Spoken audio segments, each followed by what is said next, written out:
Good morning, Cullman. Thank you for joining us on Cullman Today. I'm your host, Christine Wiggins, and today is Monday, December 22nd.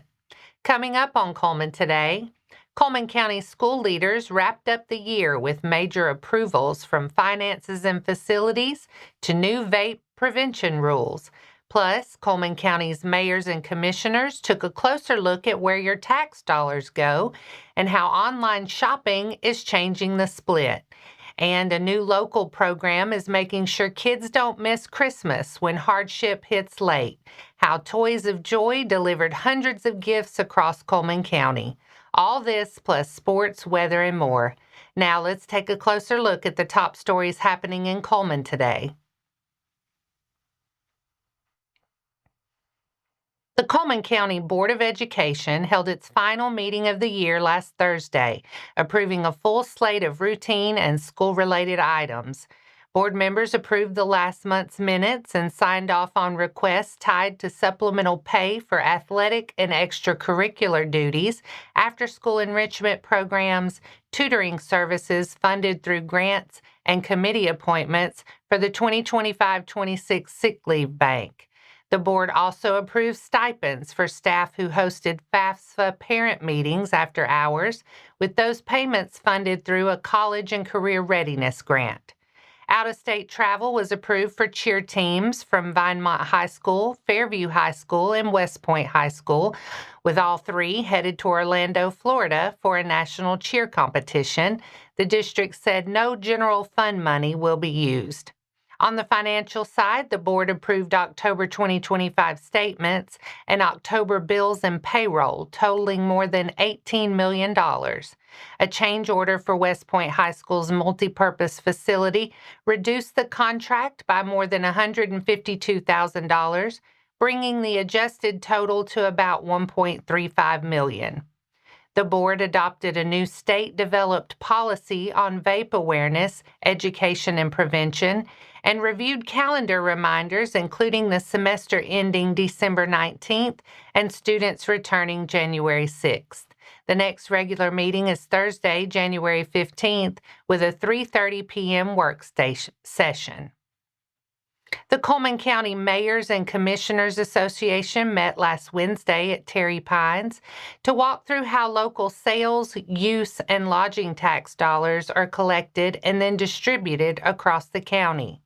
Officials explained that several state laws control where that money goes, with portions allocated to municipalities, Cullman County government, local school systems, fire departments, and the Cullman County Hospital Board. They said monthly checks can fluctuate based on total collections and population-based formulas. A key part of the discussion focused on Alabama's simplified seller's use tax, which applies to many online purchases shipped into the state. Revenue officials said the program helps counties and cities collect money from out-of-state retailers that previously paid little or no local tax. While the rate is lower than traditional local sales tax, they said it boosts compliance and captures revenue that would otherwise go uncollected. Some leaders raised concerns about fairness for brick-and-mortar businesses that pay full sales taxes and property taxes compared to online sellers located outside county boundaries. Officials said state law and court rulings limit how much the simplified tax structure can be changed at the local level. Revenue officials reported more than $72 million was collected and distributed during the 23-24 fiscal year, with about $89.5 million collected so far in fiscal year 24-25. A new holiday outreach program launched this year by Cullman Elks Lodge number 1609 and the Cullman Veterans of Foreign Wars is helping make sure local children don't go without Christmas gifts when unexpected hardships hit late in the season. The initiative, called Toys and Joy, grew out of a smaller volunteer effort that began several years ago to sponsor Christmas for local veteran families. As more volunteers stepped in and more families needed help after traditional assistance deadlines, organizers expanded the mission and formally launched Toys of Joy. The program is designed for Cullman County families facing sudden challenges such as job loss, medical emergencies, or sudden custody changes. Organizers say the goal is keeping the impact local, with every dollar raised staying in the county and every toy going to a Cullman County child. In its first year, community support brought in businesses, churches, civic groups, and individual donors, creating more than 20 drop-off locations and more than 20 sponsors across the county. That help allowed volunteers to assemble and distribute more than 350 personalized gift bundles tailored to each child's interests and needs. Organizers plan to make Toys of Joy an annual effort, with planning already underway for next year. For more information, email toysofjoy1609@gmail.com. And that's all for our top stories this morning. Coming up, Fairview made it 5 straight on the girls' side, and West Point's 8th grade boys brought home the county title. Highlights from the Cullman County Middle School Tournament. Sports is next.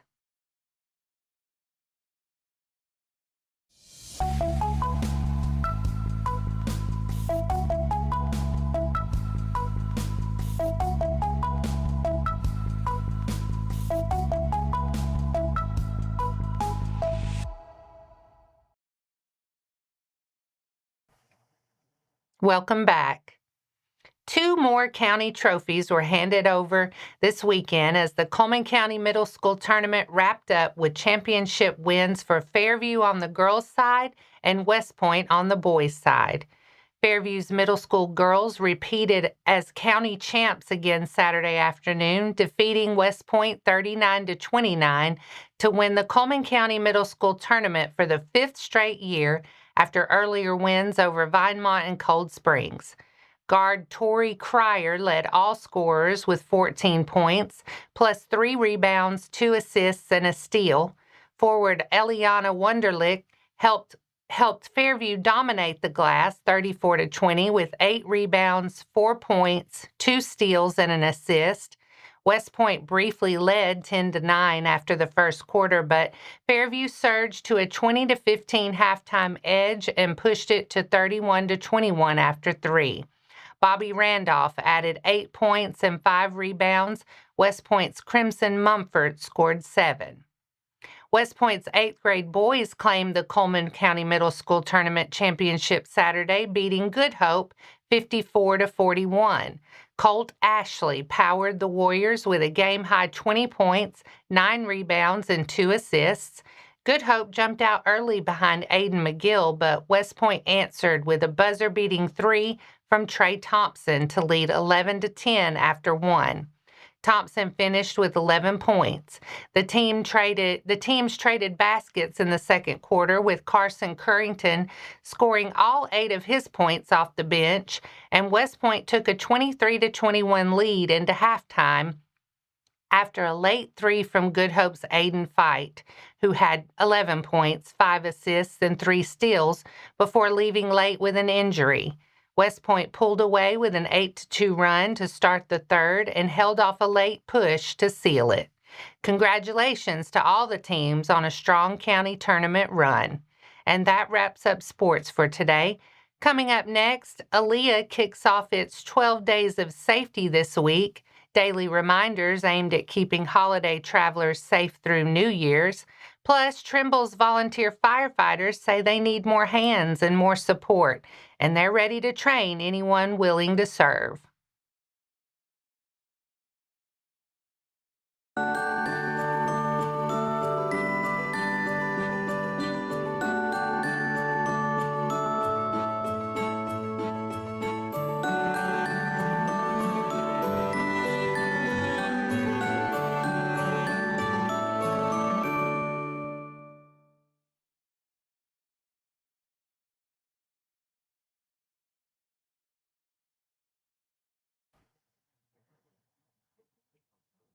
Now it's time to speed things up with a news rundown. 4 stories in under 4 minutes.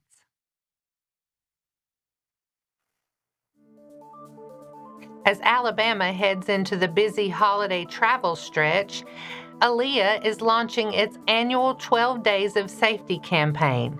It started yesterday and runs through Thursday, January 1st, with a different safety theme each day shared through social media posts, photos, and short videos.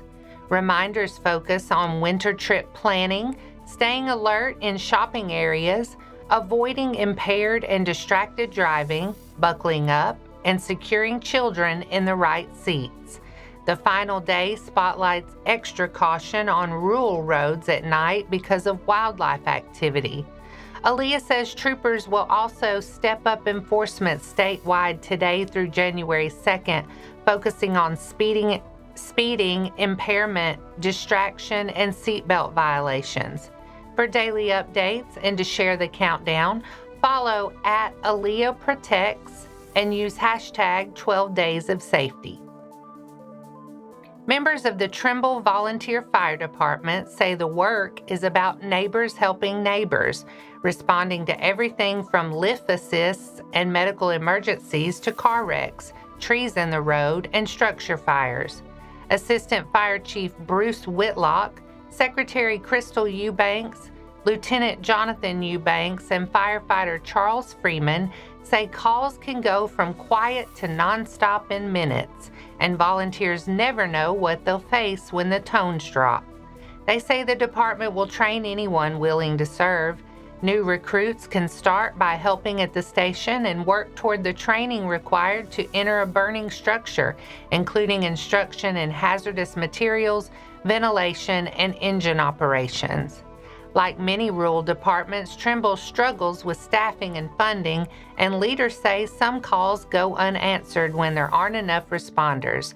They're asking for more volunteers and community support, including help with fundraising and basic supplies. The Alabama Republican Party will open candidate qualifying for the 2026 election cycle Monday, January 5th. Qualifying begins at 8:30 a.m. and stays open through Friday, January 23rd at 5 p.m. Candidates for offices including U.S. Senate, U.S. House, Governor, Lieutenant Governor, statewide constitutional posts, legislative seats, and many judicial races can qualify online or in person at Alabama Republican Party headquarters at 3505 Lorna Road in Hoover. Party leaders noted county-level offices, including county commissioners, sheriffs, and coroners, do not qualify through headquarters and must be handled through local county Republican Party organizations. Prospective candidates are also being urged to complete required paperwork early, including a statement of economic interest and forming a principal campaign committee to avoid disqualification. Key dates include the GOP primary on May 19th, a runoff June 16th, and the general election November 3rd. The Alabama Department of Human Resources says the first round of EBT card holders are now receiving new chip-enabled EBT cards designed to better protect benefits from theft. Alabama DHR is testing the new cards in a 30 to 45-day pilot program in Autauga, Bullock, Chambers, Chilton, Coosa, Lee, Lowndes, Macon, Russell, Shelby, and Tallapoosa counties. If the pilot goes well, chip-enabled cards will be mailed to cardholders in the remaining counties. SNAP and TANF benefits will automatically transfer to the new card. The updated cards move personal information to the back and add an expiration date and a 3-digit security code. Cardholders will need to activate the new card within 180 days and destroy the old one. DHR recommends inserting the chip at checkout and continuing to lock cards in the Connect EBT app. Help is available at 1-800-997-8888. And that's your 4 stories in under 4 minutes. Now for a quick break before we look at the weather and pay our respects with obituaries. I'll be right back after this quick message.